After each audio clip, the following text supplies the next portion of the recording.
All right, and we are back somewhere in the cozy hamlet of Dix Hills, Long Island, in New York. And I am here with Ali for another segment or another podcast episode. Talk? What we got to talk about?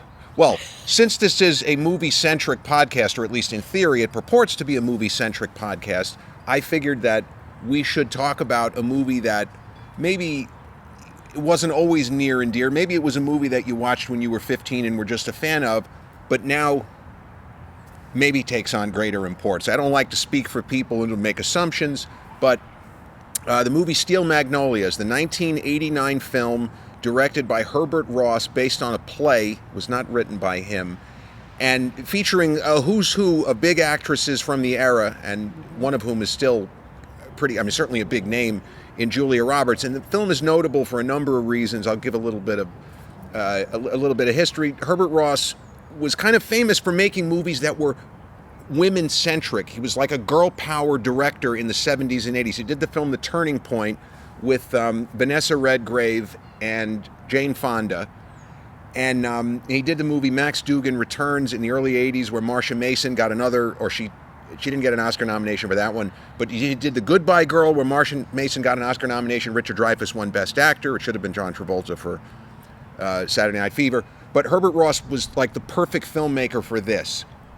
And the movie Steel Magnolias, I think it only got one Oscar nomination for Julia Roberts, of all people, for supporting actress, but it was her breakthrough performance. And Julia, in that movie, I think, plays a character who was type 1 from... Okay, I missed that. Well, actually, they don't disclose whether she was type 1 at birth. They do not. Okay. The first sign of her being diabetic at all is when she's having her hair done right, for her and wedding day, and she starts having hypoglycemia. Yeah. Right. Okay, so I think the movie is okay. Like, I saw it when it premiered on HBO. My dad, who was a big movie fan, his problem with the movie is not really a problem of the movie. It was like a personal issue he had.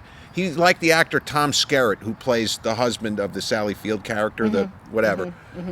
He was waiting for Tom Skerritt to do something, and the guy doesn't do anything. The entire movie, he does nothing. And my dad, he just sat around the whole movie, didn't do anything. Well, arguably, I think he I mean, with the thing with the gun, but was that even... Exactly, when he blows all the birds out of the tree because they're trying to prepare for a backyard wedding, and they don't want anybody really getting pooped funny, on. Yeah, really funny stuff. He puts the firecrackers wrapped around an arrow into a slingshot gun and fires it into the tree.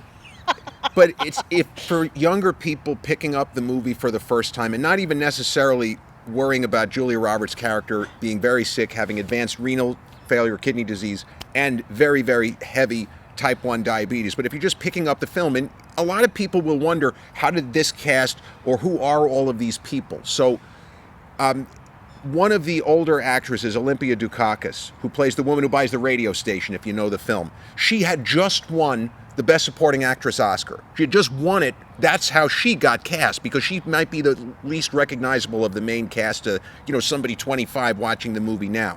So that's how she got cast. She won for Moonstruck with Cher, which was the previous year, or 2 years prior, 1987. Then you have Shirley MacLaine, who was an absolute legend, and 6 years earlier she made a film. It's kind of a similar movie, Terms of Endearment. Did you see that one? No, I didn't. Oh, okay. So Terms of Endearment also deals with, spoiler alert, a mom and a daughter, and the daughter is what? She's what? The daughter is dying. So there's more than a little bit of a passing resemblance, although the character that Shirley MacLaine plays in Terms of Endearment, I don't think that movie is very good. I think that movie is one of the most overrated films ever, and the only good thing about that movie is Jack Nicholson, who won Best Supporting Actor Oscar playing an astronaut named Garrett Breedlove. Now I don't know if that's really a very good name, Garrett Breedlove, but the most famous moment in the movie, that Jack Nicholson's character, he's been trying to hook up with Shirley MacLaine the whole movie. He just keeps trying to get there, and she's poo-pooing, not interested. And finally she says to him, "Would you like to see my Renoir painting? Would you like to see my Renoir?" And Jack Nicholson, he's about in his late 40s. There's no other actor that could have done what he does here. He gives her that Jack Nicholson devilish look, and he goes, "Aurora, you're inviting me into your bedroom." Just gold. But I feel like Shirley MacLaine was cast in this movie because of how well she did in that one. Her Deborah Winger plays her daughter who's dying. It's very depressing. It's not that it's a terrible movie, but the best movie that year was The Right Stuff, about the American space program, which also starred Sam Shepard, who plays Dolly Parton's husband in Steel Magnolias. See, these things always repeat. You know, you can't avoid it. But what I like about Shirley MacLaine's performance, so I'm basically just talking about the movie, and then Ali is going to talk about the film from her perspective. So what I like is that Shirley MacLaine does not phone it in, because she already was big enough. She could have just phoned it in and not given a real performance as Weezer, because it's the kind of character she could have played in her sleep. And I appreciate the fact that she came to play and the character just comes across like a one-note bitch for the first, I don't even know how long, and then you realize she's just a little, you got to give her a little bit of time. She's mostly bark and not bite. It feels like she's horrendous, but she's really not. Dolly Parton is amazing. Julia Roberts is really good. I mean, early in her career, she had done a movie, Mystic Pizza, which a lot of people love. That was a big one for her. And she also did another movie. This is something that doesn't happen that often. She starred in a movie. It's supposed to be Justine Bateman's movie. The movie's called Satisfaction. Justine Bateman was a big TV star. She plays this young woman who forms a band, and Julia Roberts is a member of the band. And Liam Neeson plays a guy that gets involved with them, and it's supposed to be Justine Bateman's movie, but now when the film is promoted, it stars Liam Neeson and Julia Roberts because that's Hollywood. But Julia is really good. You really feel it, and the strain and the wear is on her face that she's sick, but she has a spirit that will not die, cliche though that may be, and she refuses to leave well enough alone. She is told with her health conditions, you can't really, physically you can have a baby, but your risk of mortality will skyrocket, because she probably was going to have a lot of issues if she didn't have a kid. And so you ask yourself the question, is it worth it? I don't know. But for her, it absolutely was. I think that if her character had been asked the question, if God had come down and said, I can give you 3 years with your son and that's it, I think she doesn't even hesitate, and she probably signs up. So Sally Field, who had won, obviously, Oscars, Places in the Heart, Norma Ray. I like Sally Field, but Sally Field is an interesting, almost a test case for how predictable Hollywood could be. Because in 1988, Sally had won Oscar for Murphy's Romance? Oh, James Garner won for Murphy's Romance. But Sally Field was still headlining movies in the 80s. She makes a movie called Punchline with Tom Hanks, right? John Goodman plays her husband. And his character seems like a terrible guy, and then halfway through the movie, he becomes like the lovable John Goodman of Roseanne. So I don't know how that happened, but whatever. We go with it. She plays this woman who wants to be a stand-up comic. The real Sally Field is a terrible stand-up comic. She sucks. Tom Hanks plays a doctor who gave the finger to medical school, and he wants to be a stand-up comic. So they are almost paired off like love interests, right? Follow me. Love interests. Tom Hanks here. Sally Field here. Are they going to hook up? The whole movie, are they going to hook up? 6 years later, Sally Field plays what? In Forrest Gump? What? Does she play Tom Hanks' love interest in Forrest Gump? She does not play Tom Hanks' love interest in Forrest Gump. She plays his mom. And that's Hollywood in a nutshell. Mary Astor is having sex with Humphrey Bogart, we think, in The Big Sleep. And then a couple of years later, she's a school marm. I think she's supposed to be a grandma. It goes real quick if you're a woman in Hollywood. And as Goldie Hawn said in The First Wives Club, because her character in the film is an actress, there are only 3 stages. 3 ages and 3 stages for women in Hollywood. Babe, district attorney, driving Miss Daisy. So Sally Field in Steel Magnolias, she's probably playing a little bit older, or maybe Julie is supposed to be a little bit older, but she's the one who has like the biggest emotional outburst. And watching the movie a second time, it's painful because she ends up being right. She knows her daughter is going to die prematurely and probably won't even make it out of her 20s. She's going to love the hell out of her grandson. She is going to help to raise the grandson. But she wants her daughter. And I don't think she would have, at the Faustian bargain, I personally don't believe she would have signed up for it, as much as she loves the grandson. The movie was an enormous box office hit. It made almost $100 million. The budget was less than 15. Mixed reviews from critics. A lot of critics said it's schmaltzy, it's ridiculous. The only person who seems like a real Southerner is Dolly. Daryl Hannah's character is absurd. Like, there's a lot of that kind of stuff. But they take great pains to show that the man, the Dylan McDermott character of Jackson, the man that Julia Roberts marries. He is treated seriously. He is a respectable, and he is not played for laughs. The guys in the movie are not played as clowns, and Sam Shepard's character has enough of a turn where we kind of get an idea he's a good guy. He just maybe his life hasn't gone the way that he has wanted it to, but he's not a bad guy. Most of the men in the film are decent, or at least they're presented as decent. You know, the goofy guy that gets with Daryl Hannah, her with her weird glasses and all of that. But this is a film that I always recommend to people. I don't even think this is a guilty pleasure. Some people would consider it. I think it's just a good movie. It doesn't hit the heights or the lows of terms of endearment as far as a kind of a soap opera-ish story, but it has a lot going for it. The performances are great. And if you're somebody who is a diabetic, or if you have family members who have these issues that are a big part of their lives, it has to hit different. So talk about your first time seeing it, if you remember it, presumably when you were not a diabetic. Sure. And then, so go ahead. The floor is yours. I'm sorry. No, that's okay. So interestingly enough, the first time I saw Steel Magnolias was when I was, 7 or 8 years old and not diabetic. Oh, wow. Okay. It might have been just that my mother was a big Sally Field fan. She was really a fan of Sally Field's performance in the movie Sybil, which is what brings me a flash of memory when she does the scene at Shelby's funeral where she has that emotional outburst. Yeah. She's going from being in denial to accepting and the Elizabeth Kubler-Ross. I didn't even think of that, but she's her emotions are all over the place, and she's almost like 3 or 4 people in one in that moment, right, in that scene. But this is a movie that I've known since childhood simply because of the actors of the age, and I grew up on Julia Roberts and Sally Field movies. Dolly Parton is an idol of mine in terms of her songwriting, and also as a businesswoman. Amazing. Yeah. So, and it's easier for us to sit here and say she's a good human being, but Dolly Parton really is a good human being. Sorry. Yeah. So, in essence, I always remembered the movie as not necessarily a movie about a diabetic, but a movie about a woman who had kidney failure. And I guess the reason why I resonated with that aspect of Shelby's issues and character is because my father is actually a dialysis technician. Bless his heart, he's still working at age 75. He was brought into dialysis, I believe, in 1972 when it was invented. He met my mother in nursing school at Adelphi, but he did not finish his RN because he was recruited as a dialysis technician, and he did it ever since in New York and in South Carolina.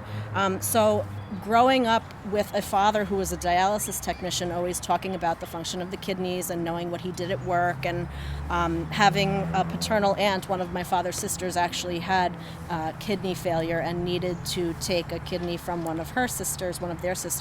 It's the inspiration for his career choice, obviously. Wow. I guess that's why the issue of the kidneys resonated with me more so than the diabetes. Right. My brother, who is 2.5 years younger than me, he was diagnosed with diabetes at age 9. So that would have put me at around 11 and a half.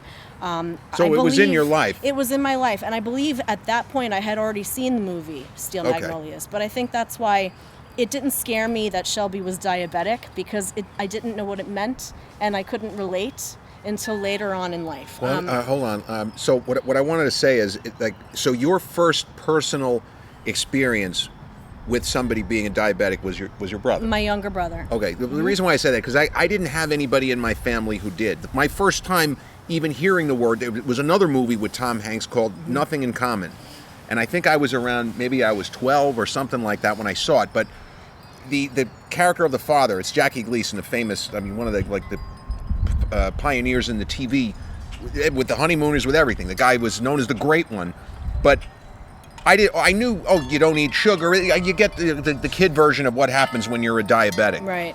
But there's a moment in the movie where Jackie Gleason's character, he's not really walking that well. He's not complaining, but he's not walking that well. And Tom Hanks is curious, and he asks his father to take his shoes off, and both of his feet are black. Ooh. Like, that's how bad it is. Mm-hmm. Like, he's probably going to lose the bottom of both feet. And it resonated with me, because then I started asking people, I don't understand. How is this? And then, again, you go from there. If you're a curious kid, as I must have driven people insane, I never stopped asking questions. So your your experience, your brother being a diabetic, and seeing the film, and then going forward. When do you remember the first time you saw it after you were type 1 diabetic? Last night. Oh, you watched it last night. Okay. I watched it last night because I wanted to prepare for our podcast, have fresh ideas in my mind in terms of identifying the truths and uncouths as to what Hollywood may have portrayed incorrectly as we... Sure. Even as of the late 1980s. Exactly. Yeah. And now today, with medical advances in medical technology for diabetics, things are certainly different than they were in the setting that is Steel Magnolias. Right. So it resonated differently with me seeing it again last night, but I will say that in general, the threat of kidney failure because of having diabetes is not as prevalent as it was when we didn't have precautionary measures to take. So Right. like I mentioned, I'm on Ramipril, which is a drug that I'm on the lowest dose possible, by the Right. way. This is not something that, has increased in the 10 years that I've been diabetic. It's just something that the endocrinologist initially put me on as a precautionary thing, because when your sugar goes high, your kidneys are processing more sugar. Right. You're spilling ketones, or what is sugar, into your urine, and over time the kidneys wear out. Just Right. like over time, if you're an alcoholic, the liver wears out. Right. Now, let me just also point out for the viewers, just in case you're missing the context. So at the time the movie came out, it was a lot more likely as a type 1 diabetic to have it lead to renal failure than now, because presumably Julia's character was getting care. It's not like she wasn't getting any care. It's that they didn't have the kinds of protective drugs. So yes, the medical community, for profit, all of this stuff, the movie The Rainmaker, hey, we're in the Luigi Mangione era. He's a fucking hero to a lot of people. I'm not making any judgment here, but there have been significant medical advancements that don't have anything to do with the CEO sitting in his ivory tower saying, no, we're not going to cover this, we're not going to cover that. There have been advancements apart from that. And what you're talking about is something I did not know, because I'm just a casual person when it comes to disease states. I don't study it. So that's fantastic. It is. It's So great news. with your exact set of conditions 40 years ago, you would be at higher risk. It's as 40 simple as years that. ago, just like Shelby in Steel Magnolias, I would have been told by my doctors, you probably should not have kids. Okay. Go And ahead. that's not the case today. Right, which is amazing. So there may not be advancements as fast as we want with cancer, and HIV is still a thing. Although a lot less people are dying from that. Certainly it seems, because when I was 13 and 14, everybody was going crazy. Well, it's the same case. The medications are much better now. Right. So okay, now again, watching the movie last night. Yeah. What was the? Was there anything in particular that you had completely forgotten? Yes. Okay, because that's always interesting to talk about. I want to start by mentioning the scene where Shelby makes her first exposure as a diabetic to the viewing audience, when she's sitting in the hairdresser's chair in Dolly Parton's beauty salon, and she's getting her hair done for her wedding day, and everybody else is chit-chatting and not necessarily paying attention that she's starting to sweat and pull at her neckline, and she's having a diabetic low. Right. Now, I think in the context of the movie, the reason why she didn't just reach into her bag for glucose tablets like I might was because she was getting married that day, didn't want to bring a purse with her to the salon, was Right. just running across the street to get her hair done, and figured she would rely on someone who was with her if she had an issue, which is why in the scene she winds up requesting her purse, and Sally Fields is saying, no, you didn't bring your purse, now drink this juice. And Right, they're right. trying to essentially shove orange juice down her throat, and she's being very combative, and she's being very dismissive with taking the juice. And the reason why she's doing that is not because she doesn't want to listen to her mother or because she doesn't want to make herself feel physically better.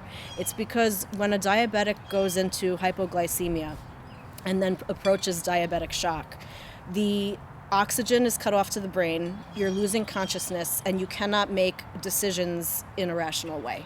The reason why I wanted to start with that scene, Jeremy, in our conversation on today's podcast is because that was a scene that I had between me, my mom, and my brother, and my stepdad was there too.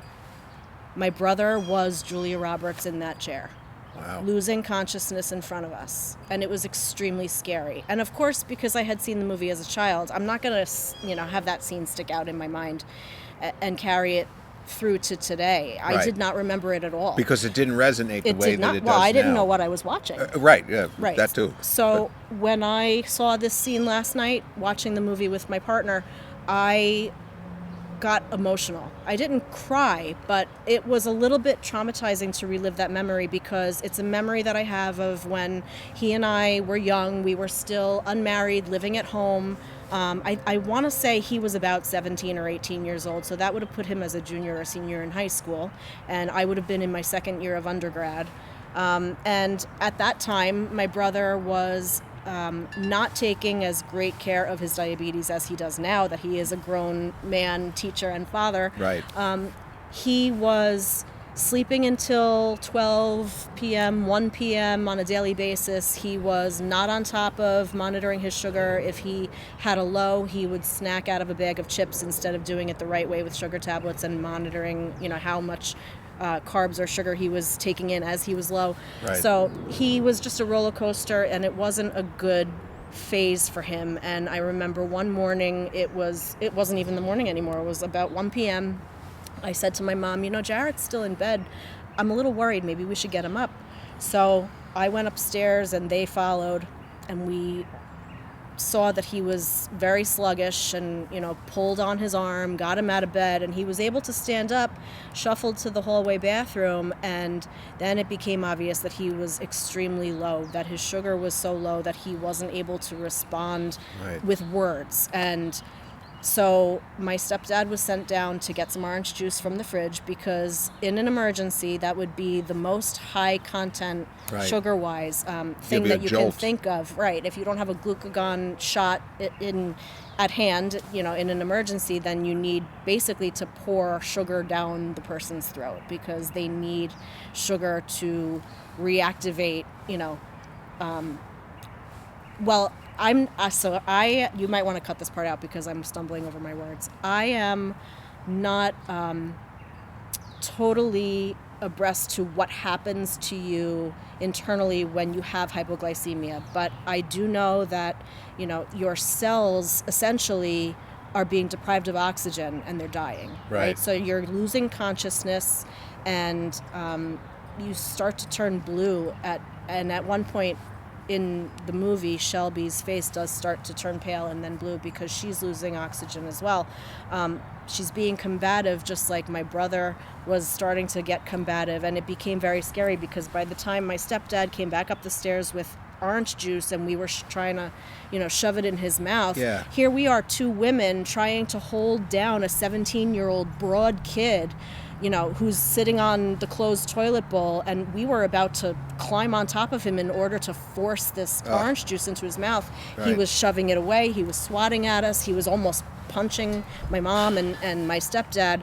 And that was a really scary moment because I started to panic and think, what if we can't get this orange juice down his throat? What are we going to do? He's going to hit the floor. He's going to be unconscious. I'm going to start seeing foam coming out of his mouth, and it was like the whole scene flashed before my eyes.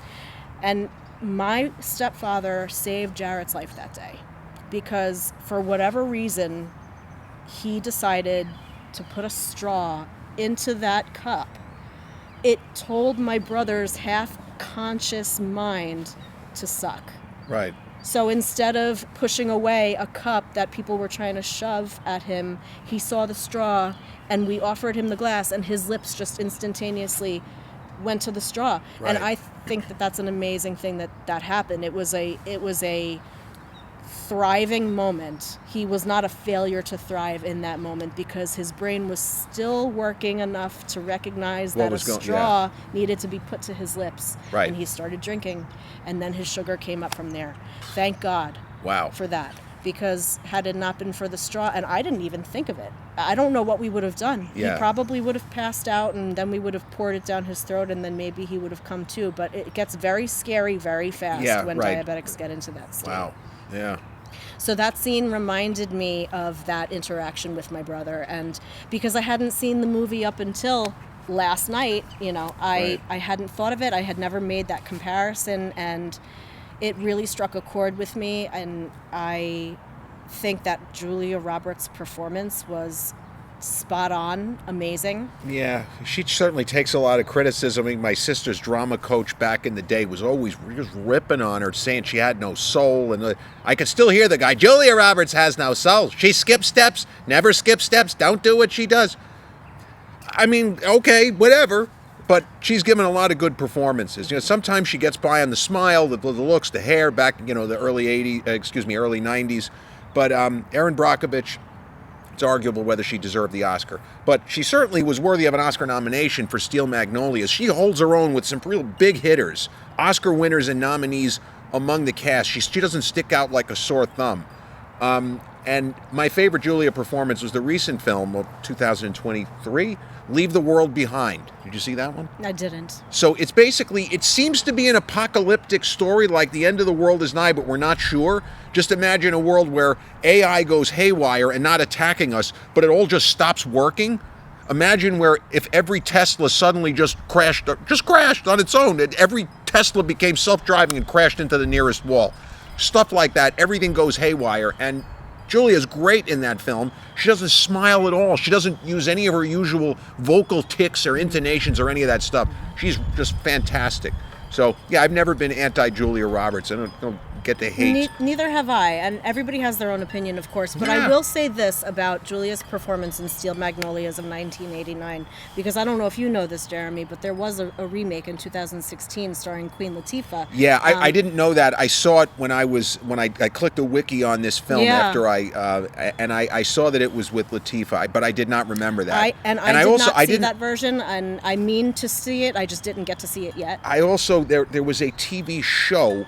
And the only actress that I remember who was cast, I think it was a couple of big names, was Sally Kirkland, who died not that long ago. She was an Oscar nominee in the 80s, and I think she played the Olympia Dukakis role, but I don't remember. But it didn't last very long. It may have just been a pilot, and they shot a bunch of episodes, and it didn't air. But I don't even remember the Queen Latifah version coming out. I don't remember it either. Maybe there wasn't a lot of advertising about it. Yeah, because, I mean, if it was a Christmas thing or an Easter thing, you'd think that we would have some memory of it being on. I don't remember it at all. I would have wanted to see it if I knew there was a different version of it coming out. Yeah. But anyway, what I was saying about Julia Roberts' performance in that movie, I think that it was spectacular, and it confuses many people in the general public as to who the protagonist is in that movie. Right. Because it's actually Annelle, the girl who is played by Daryl Hannah, who comes as a outsider to the town, gets a job in Dolly Parton's beauty salon, goes through very round character type transformations. Yeah. She has a little bit of a wild phase. Exactly, and then she winds up getting together with a bartender. I think that we should pray. Sorry. That moment, that was great. She has a lot of changes that she experiences throughout the movie, and she's the one who carries us from beginning to end. We follow her perspective. Right. That's how you know clearly, stylistically and technically, that she is the protagonist. Which is a very tricky thing. It's very tricky because you start saying screen time and all of this, but generally speaking, whoever narrates the film is the protagonist. But if there's no narration, you would think that Julia was the main character, and then you say, well, maybe it's Malin, Sally Field's character. But hey, if I'd been asked 5 minutes ago who's the main character, I would have said Sally Field's character, because she seems to have the most screen time.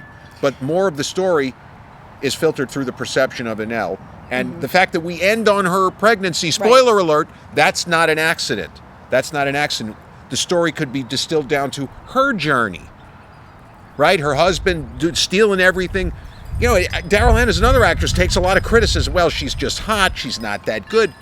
I think that she's very good in that film. She's very effective. And by the way, in Kill Bill Part 2, she's phenomenal.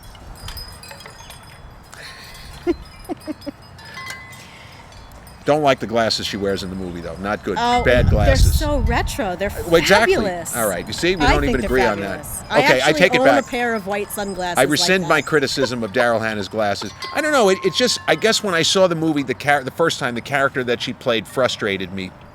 But it's a very effective performance. And the moment that it's the kind of thing where if you haven't seen the film and you know that Sally is getting ready to go berserk, when the character of Annelle doesn't confront her but is trying to comfort her. And you're almost worried for her that Sally's going to pull out a hatchet and beat the shit or something like that, which is why don't you hit her? I want to kill somebody. Well, hit her. Here's Weezer. Take a shot at her. This is your big moment. That was funny. The entire movie is full of the powerful scenes centering around those three women in particular. Those three characters, Annelle, played by Daryl Hannah, and Shelby, played by Julia Roberts, and then the mother, played by Sally Field. And I think it's truly because as a play written by Robert Harding. Yeah, I couldn't remember his name. Yeah, who wrote it to be a story of strong women. Yeah. I think that the politically correct term. Yeah, either way, right. Actors, it's okay either way. They just did an amazing job at, it doesn't feel like a play. There are some not. successful adaptations where it still feels like a play.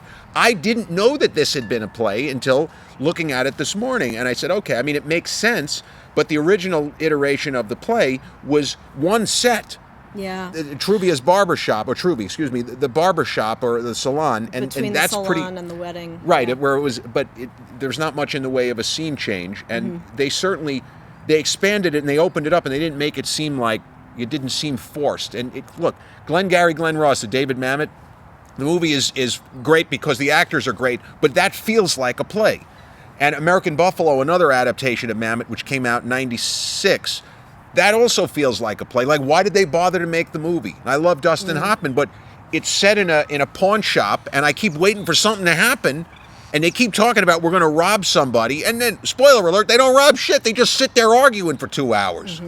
Thumbs down for American Buffalo. Glenn Ross will give 2 thumbs up.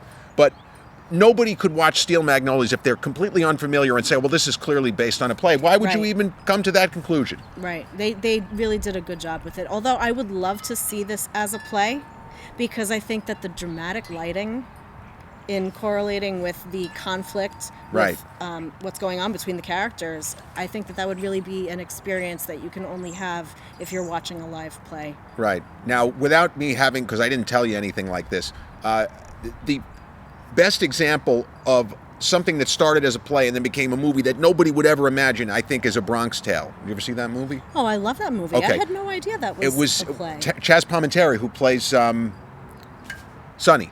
He's not really the bad guy, but the guy that, the mobster who Calogero becomes friends with. Chaz Palminteri was a one-man show. It was a one-man stage play. That's how it started.